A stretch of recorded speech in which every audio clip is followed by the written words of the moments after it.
আজিকর হাসপাতালে ডাক্তার খুনের ঘটনায় দোষীদের ফাঁসির দাবিতে এবং মুখ্যমন্ত্রী মমতা বন্দ্যোপাধ্যায়ের পদত্যাগের দাবিতে বিজেপির পথ অবরোধ কর্মসূচি করণদিঘি থানার টুঙ্গিডিঘিতে। এদিনের এই কর্মসূচিতে উপস্থিত ছিলেন উত্তর দিনাজপুর জেলার ওবিসি মোর্চার জেলা সভাপতি অমিত সাহা সহ বিজেপি কর্মীরা। শাস্তির ব্যবস্থার জন্য সবাই পথে নেমেছে, তাই ভারতীয় জনতা পার্টির পক্ষ থেকে আজ টুঙ্গিডিঘি মোড়ে আমরা 2 ঘন্টা ব্যাপী বন্ধ সফল করলাম। এই পরিপ্রেক্ষিতে ভারত মাতা কি বন্দে, BJP BJP, justice for justice for. নমস্কার।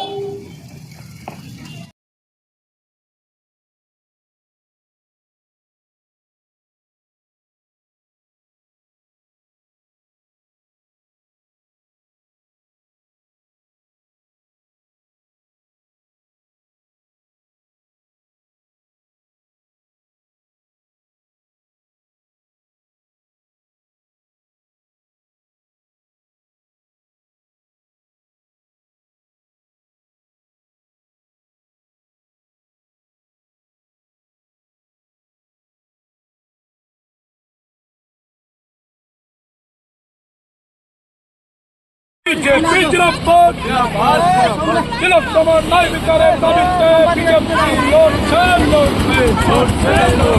तिलक कमर न्याय विचारे दाबिते बीजेपी लड़ছে।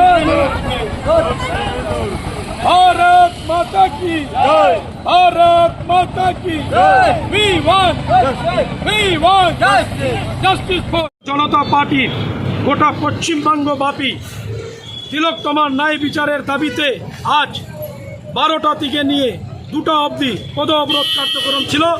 আজকে আমরা উত্তর দিনাজপুর জেলার করণদিঘি বিধানসভার 4 নম্বর মণ্ডলে টুঙ্গিদিঘিতে পদ অবরোধ করলাম। আচ্ছা, কতগুণ অবরোধ ছিল? অবরোধ ছিল আমাদের কি কি দাবি রয়েছে আপনাদের? আমাদের দাবি রয়েছে অবিলম্বে তিলক তোমার উপরে যে নারকীয় অপরাধ হয়েছে, তাকে যে নৃশংসভাবে ধর্ষণ করে হত্যা করা হয়েছে, তার দোষীদের ফাঁসির দাবি এবং এখানকার স্বাস্থ্যমন্ত্রীকে অবিলম্বে পদত্যাগ করতে হবে, এটাই আমাদের দাবি। কি বার্তা থাকবে জনগণের জন্য আপনার কাছে? জনগণকে আমরা অশেষ ধন্যবাদ জানাই, যারা দল নির্বিশেষে, ধর্ম নির্বিশেষে তারা এই তিলক তোমার ন্যায় বিচারের দাবিতে রাস্তায় নেমেছে। পশ্চিমবঙ্গের জনগণ তাকে আমি কর্নিশ, তাকে স্যালুট জানাই আমি পশ্চিমবঙ্গের জনগণ। আপনার নাম? আমার নাম অমিত সাহা, আমি বিজেপি ওবিসি মোর্চার জেলা সভাপতি।